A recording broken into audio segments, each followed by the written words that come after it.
जो रक्तदान शिविर हो रहा है, जिसका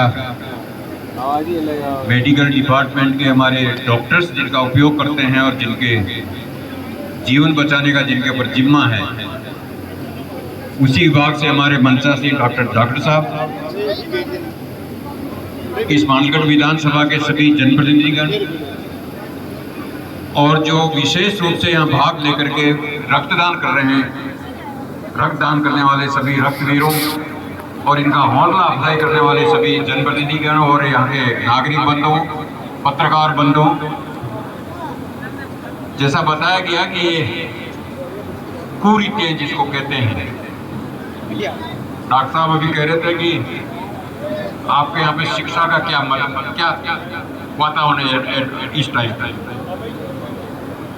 तो रक्तदान शिविर हमारी आखिरी प्रयास था। ये सबसे पहला प्रयास मेरा था मृत्यु भोज बंद कर दो, क्योंकि जिस जमाने में ये मृत्यु भोज हुआ करते थे वो गरीबी मेरे ख्याल से आज का व्यक्ति सोच नहीं सकता क्या गरीबी थी, अंदाज नहीं लगा सकता। इस पूरे उपरमाल क्षेत्र में मेरे ख्याल से चुने हुए लोग होंगे गिनती के अंगुलियों के ऊपर जिनको गिन सकते हैं, जिनके पास में पहनने के लिए 2 धोती हुआ करते थे। 2 धोती भी होना बहुत बड़ी बात हुआ करती थी। पूरे उपरमाल क्षेत्र में एक साइकिल हुआ करती थी, एक साइकिल जिसको लोग देखते थे साइकिल कैसी होती है, कैसे चलती है। हमारे यहाँ राज घराने में एक जीप हुआ करती थी जिसको रस्सी से डाल करके उसको स्टार्ट करते थे, रस्सी खींच करके, हैंडल नहीं हुआ करता था, उसमें रस्सी घुमा करके पुली के ऊपर रस्सी होती थी, पुली को घुमाने के लिए रस्सी खींचते थे, उससे वो जीप स्टार्ट होती थी। उस जमाने में जीप लोग नहीं समझते, उन्हें बांडियो कहता था उपरमाल का एरिया, बांडियो दूल्हो हो गया और अतरो दूल्हो हो गया, बांडियो अतरो दो रहे, सारी चीज करें। मेरा कहने का मतलब उस जमाने में यहाँ राजनीतिक स्थिति बहुत खराब थी हिंदुस्तान की।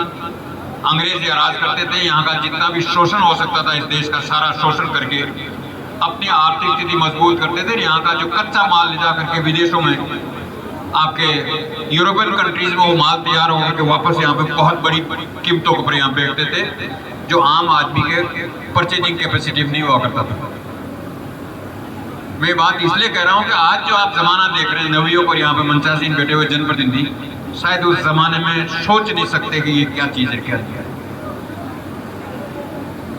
तो मेरा कहने का मतलब ये कि जो समाज की कुरीतियां हैं, जिस समाज में शिक्षा दीक्षा नहीं, जिसमें सोच नहीं, जिसका शोषण होता है, उन समाजों को जब तक आप सही दिशा नहीं देंगे, जब तक उनको सही लाइन पे नहीं आएंगे, तब तक ये मानवता में जो होती है बराबर का अधिकार, एक दूसरे का मान सम्मान, मानवता, ये सारी चीजें गौण हो जाती जब तक उसमें उसके खुद की अहमियत का पता नहीं लग जाता। और जब उसको खुद की अहमियत का पता लग जाता तो सारी चीजें वास्तविक रूप में आ जाती। इसलिए आज के दिन में ज्यादा नहीं बोल करके केवल एक ही निवेदन करना चाहूंगा कि यहाँ पे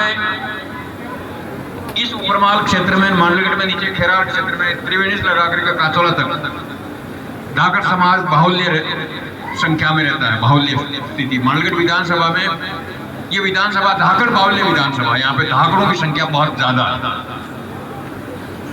और शायद यहाँ पे मंचासीन लोग बैठे हुए, इनको ये पता नहीं होगा कि जब बिजलियां किसान आंदोलन हुआ हिंदुस्तान में, जब पहला बिजलियां किसान आंदोलन,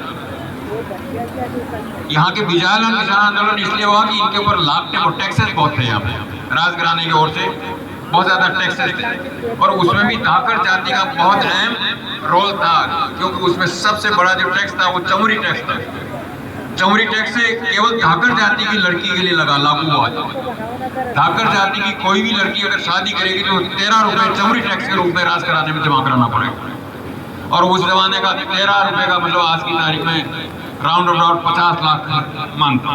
उस जमाने का 13 रुपए का मतलब आज की स्थिति में 50 लाख से भी ऊपर की अमाउंट मांगता। और जो समाज, धाकड़ समाज, उसकी धोती पहनने की नहीं हुआ करती थी। जब शादी ब्याह में जाता था, कहीं करता था, तो एक दुपट्टा टाइप लपेट करके उस धोती को धो के सुखा करके उसको पहन करके फिर जाता था। ये स्थिति थी।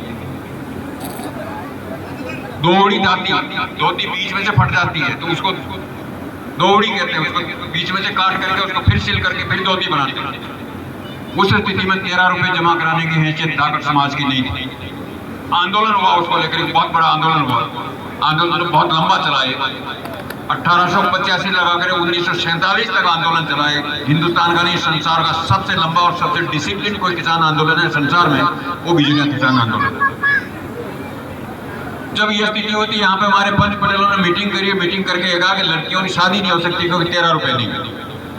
तो उस बारे में हमारा जो लेखक है, जो हमारा इतिहास बोलता है, ये बोलता है कि राउंड अबाउट 250 लड़की ऐसी थी जो शादी लायक थी। उस जमाने में शादी लायक का मतलब 10-12 साल की बच्ची को शादी लायक मानते थे। आजकल शादी लायक का मतलब आपका 18 साल हो गया। उस जमाने में बाल विवाह आमूमन होता था सभी समाज में, क्योंकि वहाँ पर कई आक्रांता थे, कई तरह की अन्य प्रॉब्लम थी समाज में लड़की को सुरक्षित रखने की। तो हमारे पंच पटेलों ने फैसला किया कि राजघराने के सामने जाकर के अपनी एक निवेदन करेंगे कि 13 रुपए हमारे पास की लड़की शादी नहीं हो सकती, या तो इन लड़कियों को यहीं गोली मार के खत्म कर दिया जाए या राजघराने के खजाने से इनको शादी की जाए। बहुत बड़ा विद्रोह हुआ, बहुत लंबा चला।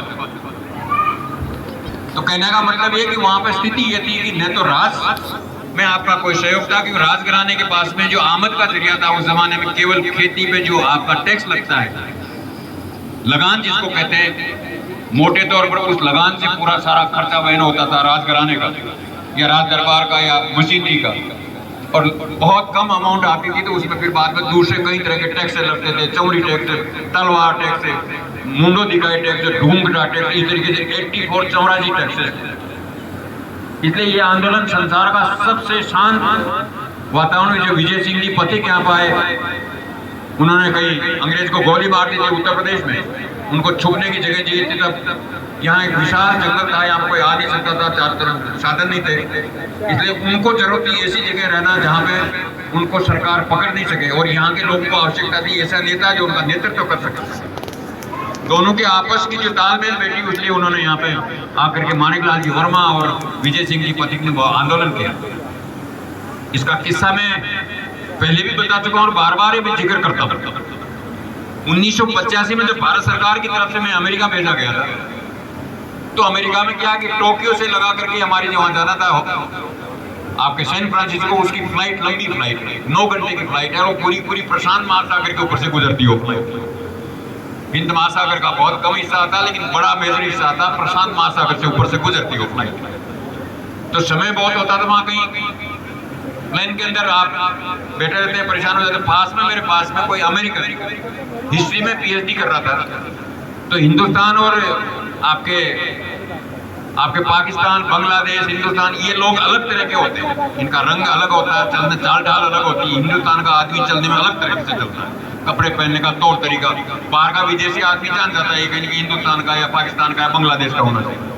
उसी तरीके से बांग्लादेश में या अपने यहाँ पर यहाँ अंग्रेज आता तो जानते हैं अंग्रेज होना चाहिए, उसके कलर से, उसके चालने से, उसके हाव भाव से पता लग जाता है ये कोई अमेरिकन है, अंग्रेज है, ये अपन समझ जाता है। तो उसने मेरे हाव भाव देख करके कहा कि आप कहाँ से हैं? तो मैंने कहा मैं इंडिया से हूँ। तो उन्होंने मेरे एक प्रश्न किया कि आप बिजुलिया किसान आंदोलन के बारे में कोई जानकारी रखते हैं? मैंने कहा यार ये आदमी अंग्रेज बिजुलिया किसान आंदोलन इसका क्या लेना देना, ये क्यों पूछ रहा है? मैंने उससे पूछा कि इसमें आपकी क्या जरूरत पड़ी ये पूछ रहे हैं? तो उसने कहा मैं इसमें पीएचडी कर रहा हूँ, जो भी संसार में किसान आंदोलन है उसके ऊपर मैं रिसर्च कर रहा हूँ और वहां से पीएचडी कर रहा हूँ, मेरा सब्जेक्ट ये। तब मैंने बताया मैं उसी जगह का हूँ जहाँ बिजुलिया किसान आंदोलन की बात करें, मैं उसी परिवार से। तो अतिशयोक्ति है कि जहाँ हम उतरने वाले थे वहां पे उतरे, वहीं पे लॉस वेगास या लॉस एंजलिस में उतरा था वहां पर हमारा प्लेन, वहीं का था। तो उसने वहां पे हमको एक दिन का स्टे था। उस व्यक्ति ने मेरे को आने जाने के लिए अपनी गाड़ी की सुविधा दी, मेरा मान सम्मान किया, ये आदमी वहां का। तो कहने का मेरा मतलब कि ये धरती इतनी पूजनीय है, इसका पृष्ठभूमि बहुत तगड़ी है। और उसके बाद में जैसे पिलानी का जिक्र आता है, मैं पिलानी से इंजीनियरिंग करी। यहाँ पिलानी का नाम का कोई समझता नहीं था, इंजीनियरिंग नहीं समझते थे। इंजीनियरिंग क्या होती, पिलानी कहाँ होती, कितने इंजीनियर होते हैं? पूरे राजस्थान से 30 या 60 इंजीनियर जोधपुर से निकलते थे, 60 जयपुर से निकलते थे, 60 70 18 180 इंजीनियर निकलते थे पूरे राजस्थान से। तो यहाँ जब हमारा एडमिशन का मसला आया तो मेरे को सोच में था कि मुझे कोई ना कोई चीज़ करनी है। तो वहाँ पे मैंने एड्रेस दिया माजी साहब का कहना, जो फॉर्म भरा उसमें तो माई साहब करा कई उसमें घाटी आई, काम माजी साहब का कह रहा, पोस्ट बनाना, वाया बिजुलिया, तहसील मांडलगढ़, जिला बिलौरा, वो इतनी लंबी कहानी को वो एड्रेस पढ़ने वाला ही चूक गया कि ये कहाँ एड्रेस है। तो एक्चुअली मेरा जब एडमिशन होना था, मेरी जो सीट होनी थी वो सीट निकल गई, क्योंकि एड्रेस से वो मेरा जो एडमिशन लेटर आया वो 10-15 दिन लेट आया, तो मेरा एडमिशन नहीं होना था। लेकिन उस जमाने में राजस्थान के मुख्यमंत्री के कोटे में 4 सीटें पिलानी में रिजर्व, उनमें कोई आपको क्वेश्चन मार्क नहीं कर सकता, क्या परसेंटेज नहीं पूछ सकता। राजस्थान का मुख्यमंत्री चाहेगा वो 4 लोग वहां पे एडमिट हो। तो बिजलिया किसान आंदोलन के नाम से मोहनलाल जी सुखाड़िया और माणिकलाल जी वर्मा जैसे नेताओं से मेरा डायरेक्ट लिंक था। तो वहां पे जब गए तो सारी चीजें होती, सुखाड़िया जी के यहाँ पे जब राजस्थान के मुख्यमंत्री सुखाड़िया जी के यहाँ पता लगा कि धाकड़ का एडमिशन नहीं हुआ, इसका टाइम निकल गया, तो वहां से एग्जीक्यूटिव ऑफिसर को पिलाने टेलीफोन किया सीएमओ से जयपुर से, और उनका कि हमारा एक लड़का आप आइए इसको ले जाएगी।